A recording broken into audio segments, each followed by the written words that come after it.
ನಮಸ್ಕಾರ. 2026ನೇ ಇಸ್ವಿ ಮೀನರಾಶಿಯವರ ಜೀವನದಲ್ಲಿ ಒಂದು ಸಾಮಾನ್ಯ ವರ್ಷ ಅಂತೂ ಖಂಡಿತ ಅಲ್ಲ. ಇದೊಂದು ದೊಡ್ಡ ತಿರುವು ತರುವಂಥ ವರ್ಷ. ಇದು ಹೇಗಿದೆ ಅಂದರೆ, ಬ್ರಹ್ಮಾಂಡವೇ ಮೀನರಾಶಿಯವರಿಗಾಗಿ ಒಂದು ವಿಶೇಷವಾದ ಕರ್ಮದ ನಕ್ಷೆಯನ್ನು ಬರೆದಿದೆ. ಬನ್ನಿ, 2026ರ ಈ ಯೋಧನ ಪ್ರಯಾಣದಲ್ಲಿ ಏನೆಲ್ಲ ಇದೆ ಅಂತ ಒಳಹೊಕ್ ನೋಡೋಣ. ಈ ಒಂದು ವಾಕ್ಯವನ್ನ ಮನಸ್ಸಲ್ಲಿಟ್ಕೊಳ್ಳಿ. ಯಾಕಂತಂದ್ರೆ ಇಡೀ 2026ರ ಕಥೆನೇ ಇದು. ಹೌದು, ಈ ವರ್ಷ ಪರೀಕ್ಷೆಗಳಿರುತ್ತೆ, ಸವಾಲುಗಳಿರುತ್ತೆ, ಆದರೆ ಇದೆಲ್ಲವೂ ಮೀನರಾಶಿಯವರನ್ನ ಮತ್ತಷ್ಟು ಬಲಪಡಿಸೋಕೆ ಮತ್ತು ಕೊನೆಗೆ ಯಶಸ್ಸಿನ ಶಿಖರಕ್ಕೆ ಏರಿಸೋಕೆ. ಇದೊಂದು ಹೋರಾಟ ಮತ್ತು ಗೆಲುವಿನ ಮಹಾಕಾವ್ಯ. ಸರಿ, ಹಾಗಾದ್ರೆ ಈ ಪಯಣದ ದಾರಿ ಹೇಗಿದೆ? ಮೊದಲು 2026ರ ಒಟ್ಟಾರೆ ಕಾರ್ಮಿಕ ನೀಲನಕ್ಷೆಯ ಬಗ್ಗೆ ನೋಡೋಣ. ಆಮೇಲೆ ಜನವರಿಯಿಂದ ಮೇವರೆಗಿನ ಮಹಾಪರೀಕ್ಷೆ. ನಂತರ ಬರುತ್ತೆ ಹಸಲಿ ತಿರುವು, ಜೂನ್ 2. ಅಲ್ಲಿಂದ ಶುರುವಾಗುತ್ತೆ ವಿಜಯದ ಅವಧಿ, ಮತ್ತೆ ಅಂತಿಮ ಪರಿವರ್ತನೆ, ಮತ್ತು ಕೊನೆಯಲ್ಲಿ ಈ ಯುದ್ಧ ಗೆಲ್ಲೋಕೆ ಬೇಕಾದ ಯೋಧನ ಮಾರ್ಗದರ್ಶಿ ಮತ್ತು ಕೆಲವು ಪರಿಹಾರಗಳು.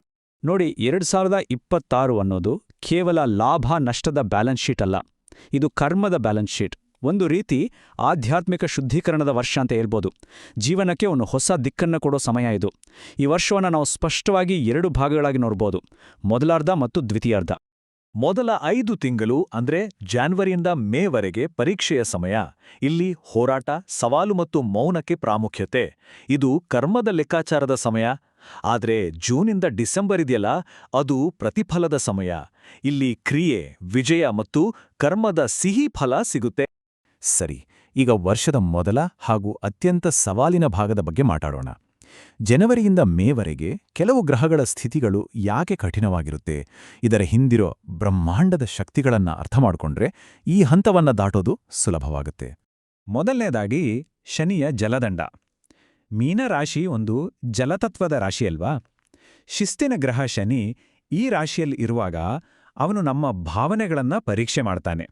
ಅಂದ್ರೆ ಸುಳ್ಳು, ಭ್ರಮೆ, ನಟನೆ ಇವೆಲ್ಲವನ್ನೂ ತೊಳೆದು ಕೊನೆಗೆ ಶುದ್ಧ ಸತ್ಯವನ್ನಷ್ಟೇ ಉಳಿಸುತ್ತಾನೆ. ಇದು ಸಾಡೆಸಾತಿಯ 2ನೇ ಮತ್ತು ಅತಿ ಪ್ರಮುಖ ಹಂತ. ಇನ್ನೊಂದು ವಿಶೇಷ ಯೋಗ ಅಂದ್ರೆ ಜಲಛಾಯಾ ಕವಚ. ಇದು ಕೇತು ಮತ್ತು ಚಂದ್ರನಿಂದ ಆಗತ್ತೆ. ಇದರಿಂದ ಏನಾಗತ್ತೆ ಅಂದ್ರೆ 100 ಜನರ ಮಧ್ಯೆ ಇದ್ರೂ ಒಂಥರ ಏಕಾಂಗಿ ಅನ್ನೋ ಭಾವನೆ ಬರುತ್ತೆ. ಗಾಬರಿಯಾಗ್ಬೇಡಿ, ಇದು ಖಿನ್ನತೆ ಅಲ್ಲ. ಇದು ಬ್ರಹ್ಮಾಂಡ ಹೊರಗಿನ ಗದ್ದಲವನ್ನ ನಿಲ್ಲಿಸಿ ಒಳಗಿನ ಧ್ವನಿಯನ್ನ ಕೇಳಲು ಕೊಡುತ್ತಿರುವ ಒಂದು ಸುವರ್ಣಾವಕಾಶ. ಈ 5 ತಿಂಗಳುಗಳಲ್ಲಿ ಆರೋಗ್ಯದ ಬಗ್ಗೆ ಗಮನ ಇರಲಿ. ಸಮಸ್ಯೆಗಳು ಹೊರಗಿನಿಂದ ಕಾಣದೆ ಒಳಗೊಳಗೇ ಇರಬಹುದು. ವೃತ್ತಿಯಲ್ಲಿ ಎಷ್ಟೇ ಕಷ್ಟಪಟ್ಟರೂ ಫಲಿತಾಂಶ ಸಿಕ್ತಿಲ್ವಲ್ಲ ಅನ್ಸ್ಬೋದು. ಹಣಕಾಸಿನ ವಿಚಾರದಲ್ಲಿ ಫ್ರೋಝನ್ ಅಸೆಟ್ ಫಿನಾಮಿನನ್ ಅಂತಾರೆ. ಅಂದ್ರೆ ಆಸ್ತಿ ಇರುತ್ತೆ, ಆದ್ರೆ ಕೈಗೆ ಸಿಗಲ್ಲ. ಸಂಬಂಧಗಳಿಗೂ ಇದು ಪರೀಕ್ಷೆಯ ಸಮಯ. ಹಾಗಾದ್ರೆ ಈ ಸವಾಲುಗಳನ್ನ ಎದುರಿಸೋದು ಹೇಗೆ? ಇದಕ್ಕಿರೋ ಅಸ್ತ್ರ ಒಂದೇ: ಮೌನ. ಹೌದು, ವಾದವಿವಾದಗಳಿಂದ ದೂರ ಇರೋದು ಬಹಳ ಮುಖ್ಯ. ಯಾರೇನೇ ಆರೋಪ ಮಾಡಿದ್ರೂ ಪ್ರತಿಕ್ರಿಯೆ ಕೊಡಕ್ಕೆ ಹೋಗ್ಬೇಡಿ, ಯಾಕಂದ್ರೆ ಇದು ಉತ್ತರ ಕೊಡುವ ಸಮಯವಲ್ಲ, ಬದಲಾಗಿ ಎಲ್ಲವನ್ನೂ ತಾಳ್ಮೆಯಿಂದ ಗಮನಿಸುವ ಸಮಯ. ಸರಿ, ಕಷ್ಟದ ಸಮಯದ ಬಗ್ಗೆ ಮಾತಾಡಿದು ಸಾಕು. ಈಗ ಬರೋಣ ವರ್ಷದ ಅತ್ಯಂತ ಪ್ರಮುಖ ದಿನಾಂಕದ ಕಡೆಗೆ. ಎಲ್ಲ ಕಷ್ಟಗಳನ್ನ ದೂರ ಮಾಡಿ ಅದೃಷ್ಟದ ಬಾಗಿಲನ್ನೇ ತೆರೆಯುವ ಆ ಒಂದು ದಿನ. ಯಾವತ್ತದು? ಈ ದಿನಾಂಕವನ್ನ ಎಲ್ಲಾದರೂ ಬರೆದಿಟ್ಕೊಳ್ಳಿ. ಜೂನ್ 2, 2026. ಈ ದಿನದಿಂದ ಮೀನರಾಶಿಯವರ ಕಷ್ಟಗಳು ಕಡಿಮೆಯಾಗಿ ಒಳ್ಳೆ ಸಮಯ ಶುರುವಾಗುತ್ತೆ.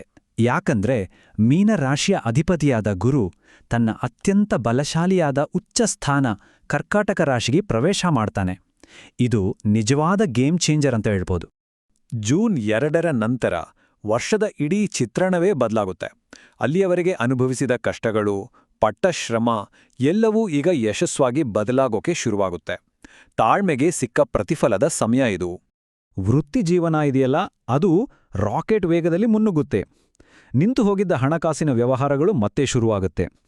ಸಂಬಂಧಗಳಲ್ಲಿದ್ದ ಮುನಿಸು ಮಾಯವಾಗಿ ಮತ್ತೆ ಪ್ರೀತಿ ಚಿಗುರುತ್ತೆ. ಗೃಹಿಣಿಯರಿಗೆ ಮಕ್ಕಳ ಯಶಸ್ಸಿನಿಂದ ಬಹಳ ಸಂತೋಷ ಸಿಗುತ್ತೆ. ಈ ವರ್ಷದ ಪಯಣ ತನ್ನ ಕ್ಲೈಮ್ಯಾಕ್ಸಿಗೆ ತಲುಪೋದು ಅಕ್ಟೋಬರ್ ತಿಂಗಳಲ್ಲಿ. ಈ ಸಮಯದಲ್ಲಿ ಆಗುವ ಒಂದು ವಿಶೇಷವಾದ ಗ್ರಹಗಳ ಸಂಯೋಗ ವ್ಯಕ್ತಿತ್ವದಲ್ಲೇ ಒಂದು ದೊಡ್ಡ ಸಕಾರಾತ್ಮಕ ಬದಲಾವಣೆಯನ್ನ ತರಲಿದೆ. ನೋಡಿ, ಈ 4 ದಿನಾಂಕಗಳು ಬಹಳ ಮುಖ್ಯ. ಜೂನ್ 2 ಅದೃಷ್ಟದ ಬಾಗಿಲು ತೆರೆಯುತ್ತೆ. ಸೆಪ್ಟೆಂಬರ್ 15 ಹಣಕಾಸಿನ ಸ್ಥಿತಿಯನ್ನ ಸುಧಾರಿಸುತ್ತೆ. ಅಕ್ಟೋಬರ್ 2 ವ್ಯಕ್ತಿತ್ವಕ್ಕೆ ಹೊಸ ಹೊಳಪು ಕೊಡುತ್ತೆ. ಆದರೆ ಅಕ್ಟೋಬರ್ 4ರಂದು ಗುರು ವಕ್ರಿಯಾಗೋದ್ರಿಂದ ದೊಡ್ಡ ನಿರ್ಧಾರಗಳಲ್ಲಿ ಸ್ವಲ್ಪ ಎಚ್ಚರಿಕೆ ಇರಬೇಕು. ಇದನ್ನೊಮ್ಮೆ ಕಲ್ಪನೆ ಮಾಡಿಕೊಳ್ಳಿ. ಸೂರ್ಯನ ತೇಜಸ್ಸು, ಕುಜನ ಧೈರ್ಯ, ಶನಿಯ ಶಿಸ್ತು ಮತ್ತು ಶುಕ್ರನ ಆಕರ್ಷಣೆ, ಈ 4 ಮಹಾಶಕ್ತಿಗಳು ಒಂದೇ ಸಮಯದಲ್ಲಿ ವ್ಯಕ್ತಿತ್ವದ ಮನೆಯಲ್ಲಿ ಅಂದ್ರೆ ಲಗ್ನದಲ್ಲಿ ಒಂದಾಗುತ್ತವೆ. ಇದರರ್ಥ ಇಡೀ ಪ್ರಪಂಚ ಮೀನರಾಶಿಯವರನ್ನು ನೋಡುವ ದೃಷ್ಟಿಕೋನವೇ ಬದಲಾಗುತ್ತೆ. ಒಂದು ಹೊಸ ಶಕ್ತಿಶಾಲಿ ವ್ಯಕ್ತಿತ್ವ ರೂಪುಗೊಳ್ಳುತ್ತೆ. ಸರಿ, ಈ ಯೋಧನ ಪ್ರಯಾಣದಲ್ಲಿ ಗೆಲ್ಬೇಕು ಅಂದ್ರೆ ಕೆಲವು ನಿಯಮಗಳನ್ನ ಪಾಲಿಸಬೇಕು ಮತ್ತು ಕೆಲವು ಪರಿಹಾರಗಳನ್ನ ಮಾಡಿಕೊಳ್ಳಬೇಕು. ಅವು ಯಾವುವು ಅಂತ ನೋಡೋಣ.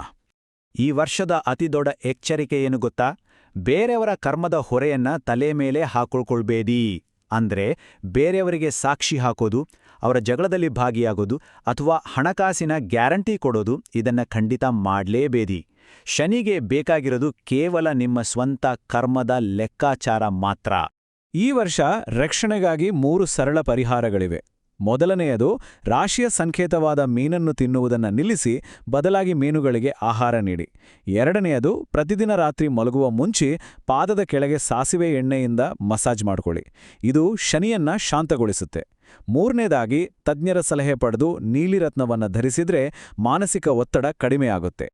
ಅಂತಿಮವಾಗಿ ಈ ಒಂದು ವಾಕ್ಯ 2026ರ ಸಂಪೂರ್ಣ ಸಾರಾಂಶವನ್ನ ಹೇಳುತ್ತೆ.